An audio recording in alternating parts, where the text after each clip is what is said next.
Chapter 14. Many Paths. Alright, wrap me up. I groaned and leaned back in the chair, stretching my arms above my head. Well, somebody's back in their endgame attire. Here. A smile crossed my face as I took the cup of steaming tea from him. I fear there are still many long days ahead of us yet. With most of the council under house arrest, that's understandable. Oh, really? Do go on. Until we make a final call on what the decision-making body will look like going forward, it will be like this. Hopefully whatever we come up with will be better than before. As long as we come up with a way to check their power, Lance believes it will be. He says it's unfortunate he gave them too much leeway the first time around. Sometimes you can trust someone too much. Between his tendency to trust too much and yours to not trust enough, one hopes we'll find some middle ground. I am trying to work on that habit. Good. Out of curiosity, just how long is it going to take you to forgive me for what happened? Longer than 2 days, that much is certain. Well, there's a certain allure to your giving me the cold shoulder these days as well. Uh-huh. How does it feel to be on the other side for once? He moved behind the desk, which I temporarily taken over because of my lack of an office. We were working on that as well. Okay, so it's 2 days later, and it sounds like a lot has happened. Have you finished the draft of your proposal? It needs more editing. And I think we should reduce the length of time before a public statement. You're going to have to give the statement personally, I think. A proper press conference for a change. And we still need to decide if we are going to publicize Lance's existence. As you're aware, that's a whole can of worms. A can of worms? What an unusual idiom. Sorry. You pick up some odd sayings like that when you spend a lot of time reading ancient literature. It does seem apt, if strange. Why would anyone have a can of worms? Are these live worms? Either way, it sounds revolting. I'm curious about the origin of the expression can of worms. Thanks, Magnus. I was happy to see he was back to his usual self. Well, mostly. He was back to teasing and making odd remarks about everything. But he was less grim, and not as violently desperate to destroy all the things that made our lives painful. It was a relief to see those traits fading, though I still had moments of concern it was just that he'd become more clever at concealing them. I guess that's fair. Give it time. Give it time. Why don't you stop for the night? You can take it up again tomorrow, and we'll ask Lance his opinion on the matter. He knows best. I nodded, pushing the digital display I'd been working on away as I stood. I guess I can. Leaning against the desk, I picked up the mug he'd placed there, taking a sip. The tea scalded the tip of my tongue, but was good. I closed my eyes, inhaling the fragrant steam. How long do you think the council will be obedient? It's difficult to say. With Lance's presence, they've come face to face with this idol to which they're willing to sacrifice anything. It will take time for that shock to wear off. But without the Furies or anyone else at their disposal, it doesn't matter. The Furies.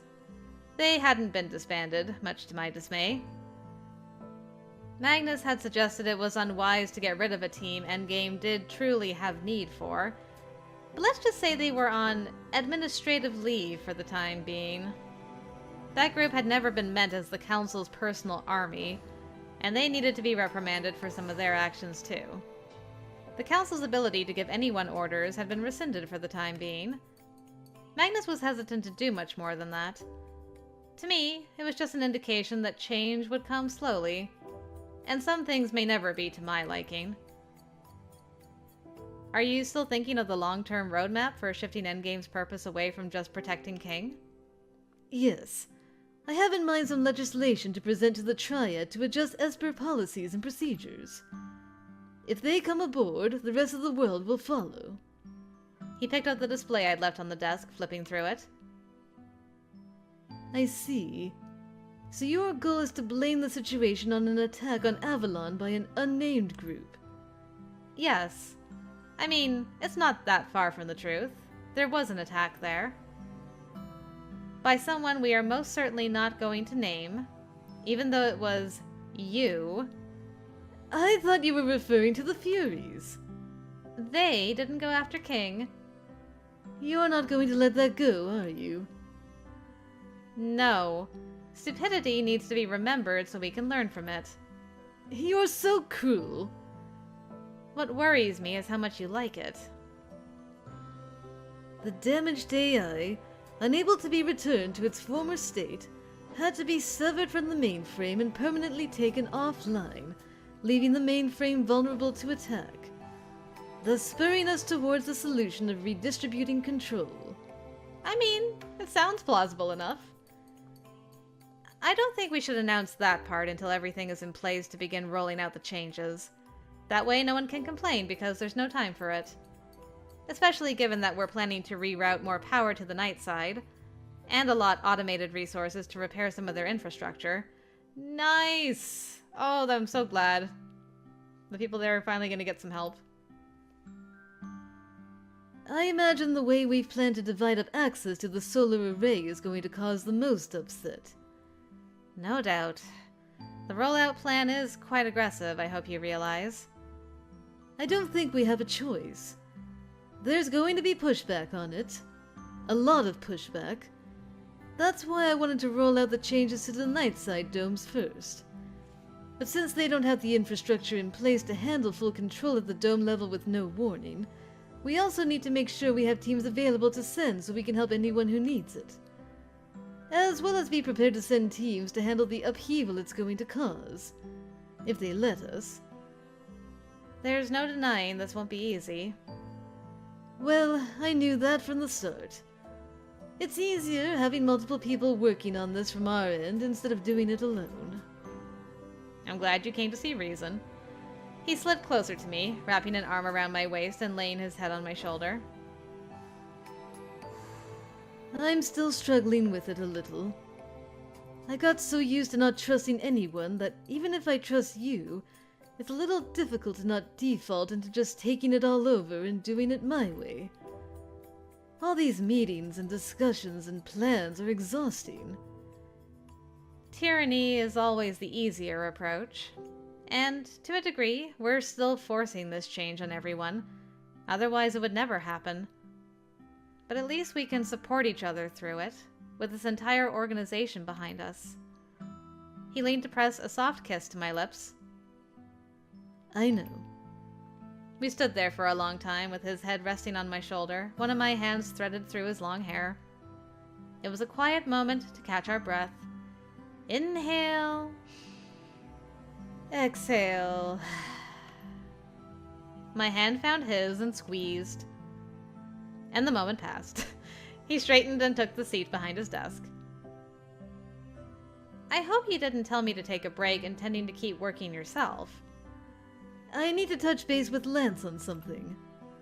Then I'll leave you be. I was going to go to the infirmary anyway. Then we'll see each other later. Of course. I leaned down for a kiss before leaving him there. Oh, okay. We got Magnus's passionate ending. Hooray! I'll take that one. Veronica was still recovering down in the infirmary, which meant Vaughn had been spending a lot of time down there since we'd been back. I'd also been checking in, more for Vaughn's sake than Veronica's. Yeah, how is Veronica doing? Things were still awkward between the two of us. But one day I wanted to talk to her. She had also gone through a lot, lost a lot. It didn't justify the way she tried to use me, but I hoped with the changes we had in mind, she would find peace too. Though things were never that easy. Not when it came to letting go of trauma. And nothing we could do would bring back what she'd lost. But during one of my visits when she was awake, she thanked me in a subdued voice and said she knew I would find a way. There was so much relief in her voice, it was difficult to stay angry at her. Aww. After a brief visit with Vaughn, I returned to my flat and threw myself face first on the sofa. I wondered what Magnus and Lance were discussing. The last few days had been a whirlwind. Starting with quietly storming the council room as soon as we got back. By which I meant we teleported in, and Lance introduced himself. That had been an experience. He announced he was taking ownership of Endgame again. Just like that. They pushed back, but what were they going to do against 9 elite Espers when their little gang of assassins had been put in lockdown in the wastes? Yeah, not much. Lance told them all how it was going to be going forward. With a smile. I hope we get something similar to that on his route as well. As he threatened to blackmail them if they didn't submit. The ruthlessness was a surprise. Must be that tiny bit of Magnus that got left behind. But the threat of airing centuries of dirty laundry, including some private things about the current council, did wonders for their will to cooperate. And now we were still working out how to put King to rest. Not the person, of course. Lance's safety was secured. It was more the idea of King we wanted to destroy this time. With the mainframe dismantled, he would lose his ability to spread his presence everywhere, so his control of the nanosystem would be limited to his natural psi range. Which was still considerable. But the issue was dismantling the mainframe. Lance's consciousness was tied to it, and severing that could be dangerous. But Lance thought he could work it out himself, like untangling a thread and letting himself loose. Even so, there were years of work ahead of us. But I would rather that than a sudden, desperate revolution for which Magnus was willing to gouge out every shred of his humanity. Yeah. I shut my eyes still thinking about that and was quickly asleep. I thought for a second, like, she fell asleep and he just, like, came, carried her back to the office and put her on the couch and, like, much better. But it's like, the next day. I'm still not totally sold on us publicizing Lance's existence. Though it's not without its benefits, I suppose. For one, it gave the council far less leverage. The fewer secrets we had, the less they'd have to use against us. After all, we were readily using theirs against them. It would not do to put ourselves in the same situation. Even if they were under house arrest with limited system access, something that gave me a surprising amount of satisfaction, I worried about it. He came up with it himself. His family holds a lot of sway in Delphine. If they know he's here, and if he asks it of them, they'll help us with the situation there. Oh, I see. That's his angle. Well, that should be an interesting family reunion. And you won't have to worry about that as much anymore. Magnus, his family is crimson. The thought of their involvement gives me entirely new worries. Oh, his little brother isn't all that bad. Agreed.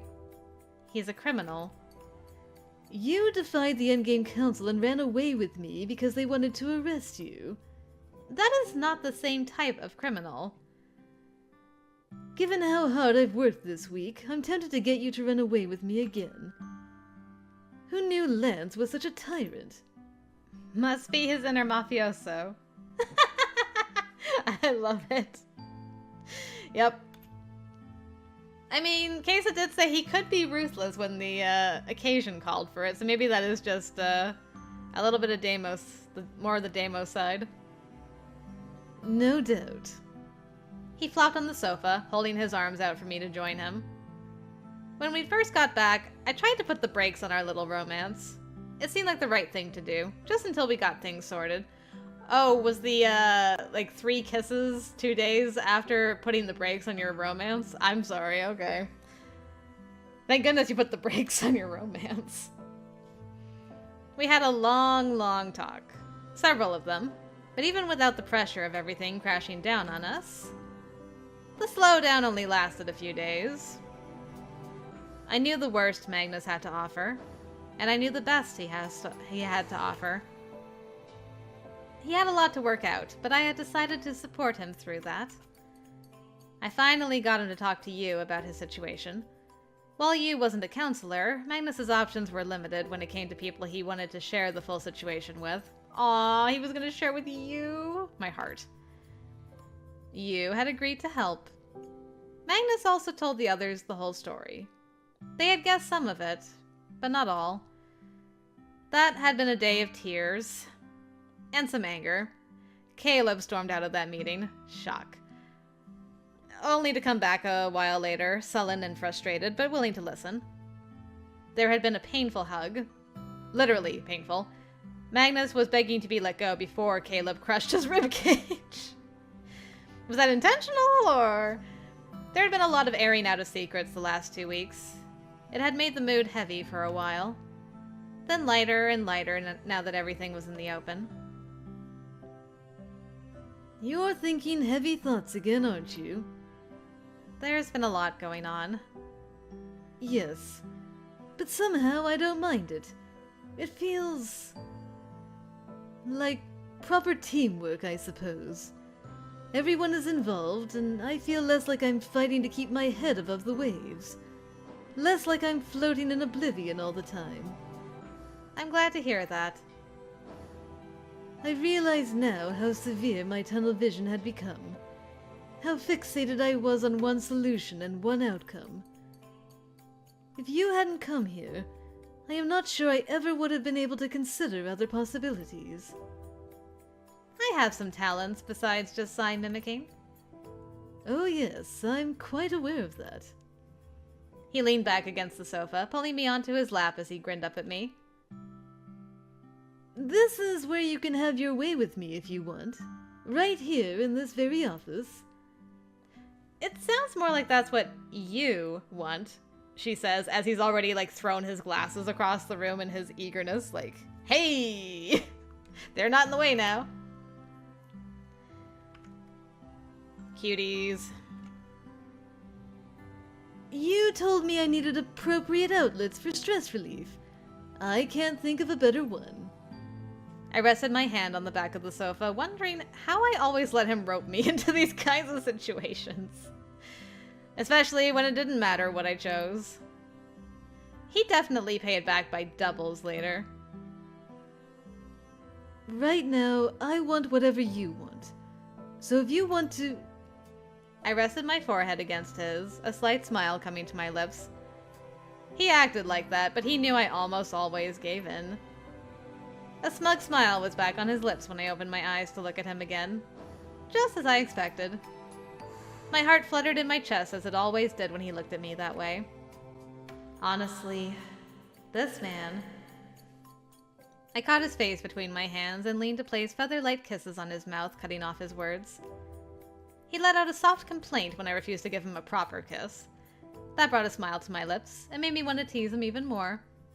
Even though I knew he'd pay me back for that later as well.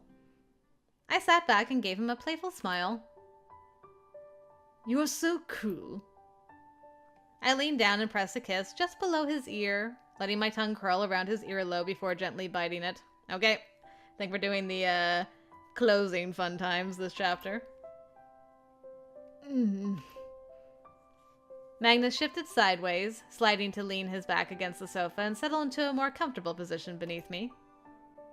As expected. I was half amused as I reached for the cords of the shades. Magnus caught my hand, a smirk playing on his lips. You're such trouble! You don't have to do that. I yanked the cord, allowing the shade to roll down, covering the window. It caught halfway, sliding the rest of the way at an angle. You're terrible. Maybe you should punish me. So we're doing this again? Oh? You don't want to? Because you'll just give it back. That's the fun part. I rolled my eyes and, despite knowing what he was doing, propped myself up over him. What? Luring me into a trap so you can make a claim for payback later on? Yes.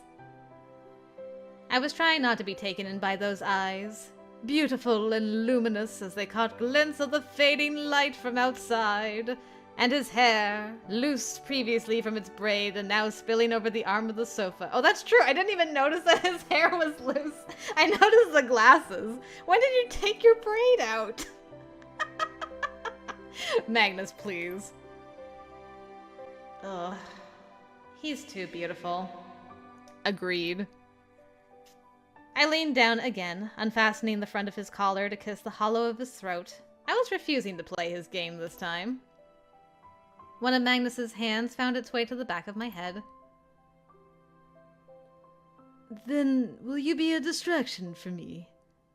At least for a little while. Just a distraction? And just for a while? He sucked his breath in as my teeth raked lightly over his collarbone. I want you to be a distraction every moment of every day going forward. There was a soft edge to his voice, quiet desperation that reminded me how much he still sometimes sought escape from this place, if only an emotional escape for the time being. It tugged at my heart, made me want to provide a space for him to rest for a while, for both of us to rest. I slid my hands under the hem of his shirt, smiling this time as he twitched beneath the slow onslaught of my exploring fingertips. And I had to force myself not to take advantage of the newly discovered fact that he was quite ticklish in certain places. I moved myself down his body as I inched his shirt higher, keeping my mouth pressed against his warm skin except the brief moment I lifted it to move past the fabric now bunched up at the top of his chest. He sucked his breath in between clenched teeth when I kissed him again, flicking my tongue over the soft rosy skin of his chest. His fingers tightened in my hair, pulling a little, but not enough to hurt. When my mouth finally traced its way over his stomach, his breathing hitched. Magnus let out a soft moan, lifting his hips to press in a little closer. I looked up at him, eyes meeting his as I caught the edge of his waistband in my teeth to give it a half-mocking tug. He was peering down at me, face flushed, breath coming in quiet pants. He was straining upward as if somehow that would encourage me further. The poignant longing on his face sent heat deep into my core, lighting my veins on fire. I moved just low enough to elicit a kneading groan from him when I pressed another kiss through the fabric of his slacks. His head dipped back again, the curve of his neck almost taunting me from my current position. When I moved up again, intending to capture another kiss, Magnus clutched me to him with surprising force. The sudden heat of his mouth on mine wrung a soft moan from me. One hand pressed firmly against the middle of my back, the second rounding over my hips and behind to crush my hips against his. The sudden pressure only made the growing ache inside me even worse. Magnus, I love you. I love that you make me feel this way when I never thought I could. He whispered the words against my lips, voice raspy, dripping with desperate desires. A shaky breath brushed over my lips, and Magnus's hand found my cheek. Am I allowed to ask you to stay even when this is all over? You should know you don't have to ask something like that. We kissed again, this time a languid, slow taste of each other. One that almost convinced me I had never existed before until that very moment. Damn, that's a hell of a kiss. And now they both went poof! And quickly, just as he wished, everything else was forgotten for a while. The half-concealed window, the city outside, responsibilities. There was just the bite of cool air against bare skin, the warmth of kisses and tangled limbs to wipe it away again. The sight of him still beneath me, hands strained from hips to rib cage, then to my back to force me down for more of his hungry kisses. A little while later found us curled together with me resting my head on his chest, wondering if I was too heavy as the rapid thud of his heartbeat returned to normal.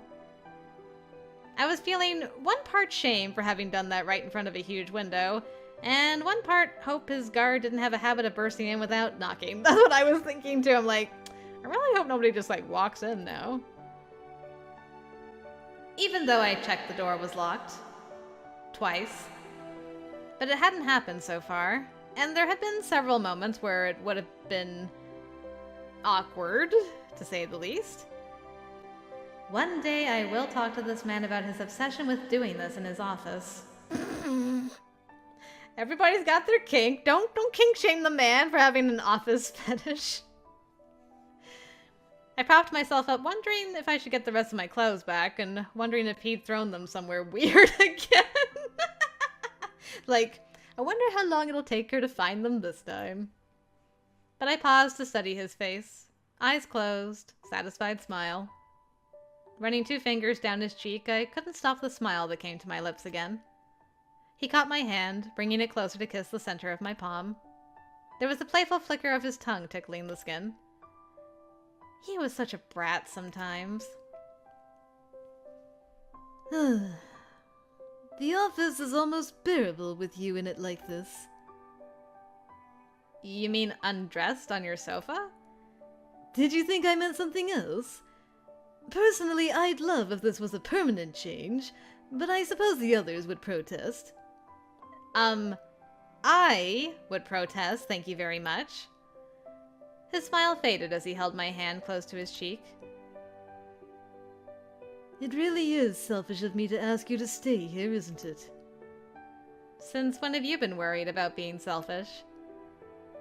Since I began to see how my selfishness could come back to hurt you. I already said I'm staying.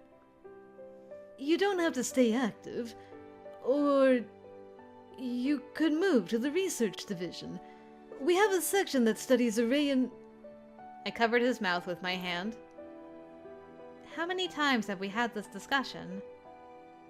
I don't know. It would be nice if Veronica could repair the damage she'd done to his memory, but I imagine she'd have done so already if she could. Too many. And I'm not deciding on that until everything else is settled. But I am staying here. With you. Regardless of what division I'm in. Part of me feels that if you choose not to, I'd gladly find a way to tie you down here. And part of me is sorry you're choosing to stay here instead of going elsewhere, where you can be happier. It's a curious feeling to be so torn between two wants. I had a feeling when I met you that things were going to change when you joined Endgame. And I was right. I didn't realize you would change me as well. Everyone changes all the time. I'm very glad to have met you. I can't quite bring myself to regret that. I never asked you to regret anything. I settled in against him, deciding it wouldn't hurt to stay like this a little longer. Just a few minutes. My eyes fluttered shut, and I promised myself I'd get up before I fell asleep. Magnus might not mind scrambling for clothes the next time someone knocked, but I definitely did. But it was nice to just be like this. Just the two of us. We might not be able to find many more moments like this for a while. So just a little while longer. I wanted to enjoy it. Oh, nice. Is that a new outfit? I don't remember. I don't know. I don't remember like this part. Maybe I'm just forgetting because it's been a while. Oops, that's not the right button. Boop. Have you seen my notes for the meeting? Kitchen counter. Ah, thank you. My stylus? Coffee table. Ah, yes, I see it. Goodness. I wonder how I ever managed to find anything before I met you. Well, as I recall, you always managed. It just took longer. I grabbed the white jacket, pulling it on as I headed for the door. As I passed Magnus, he snagged me around the waist and pulled me in for a quick kiss. Don't start. We're going to be late. What a pity. Don't give me that. Lance has no qualms about interrupting us when you try that. That's true. Though I admit the look on Caleb's face when Lance tells everyone he caught us— Okay, stop that thought right now. We are leaving.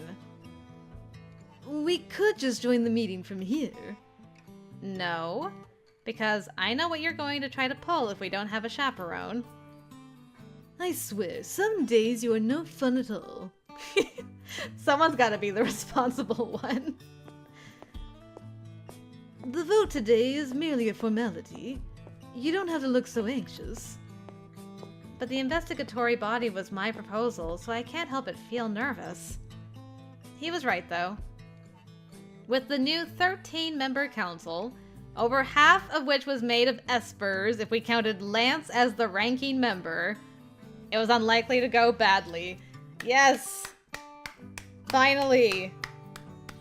A nice balance, half and half. Wonderful. And even the 6 members who were either on the previous council or had been appointed to replace one of those members, we could count on several votes. But passing an independent oversight committee with the power to investigate ethics problems was going to be an important accountability for Endgame going forward. It was one of many changes the new council had implemented. Now that the important divisions within Endgame had representation on the council, from medical to research to the forces, things were stabilizing. Excellent. Though it was still rocky at times too, especially dealing with the changes affecting things outside Endgame. Yeah, it's going to be a rough transition period, but it's for the best. The changes to the mainframe, releasing information about the AI, some of which we knew wasn't strictly true, which made me feel bad even if it was for the best. And an upcoming proposal to the UTG, Delphine, and several of the larger city-states on the day side to alter their current statutes regarding Esper's and Endgame's jurisdiction. I think we read about the Unified Triad Government, which is between New Albion, Cerna, and Afra. But even with all that ahead of us, things were changing. For the better. That was the important part. Magnus and I settled in, then signed into the meeting to find we were, surprisingly, not the last to arrive. Dr. Sasaki arrived a few seconds after us. Well, hello. You look wonderful. And I like that the new, ranking member of Endgame is not hidden behind, a silhouette and voices. So, good on you, Lance. Well, now that everyone is here, let's get started. We have a lot to cover today. First, I want to recognize Queen Rank Morgan Leone to speak in favor of the proposal for a new oversight committee. We will have a final vote after. Morgan? Magnus gave my hand a squeeze. I smiled back at him and, taking a deep breath, began to speak. Gosh darn, was that satisfying, or was that satisfying? I am so pleased. I mean, I would have loved to actually have been a fly on the wall when they all burst into the council chambers and were like, yo, here's King. And Lance is like, hey, I'm the AI. Bow down to me and give me your power because you've been misusing it all this time and I'm taking over, baby. Aw, man, that was great. I also like that there was a bit of a time skip after. There was at least 2 weeks, probably longer than that, after the couch shenanigans. Where they're, it seems like he's kind of moved into our apartment based on all his things being everywhere in there. I like that she's the responsible one in the relationship. And, things are still, they're working together. And she may decide to go into another division. She doesn't have to be the queen weapon, necessarily. But I'm sure she would step in if she was needed. Now that she's not, forced to do it. Which is pretty cool. And a lot of the lies have been put to rest. All the secrets have been exposed. Even Lethe, or I should say Veronica, got some relief in the end. Even though she won't be fully healed, which is realistic. Her and Magnus are not fully healed from any of their trauma. There's some relief and there's some healing finally happening, which is wonderful. And most importantly, the council's got freaking Espers on it, so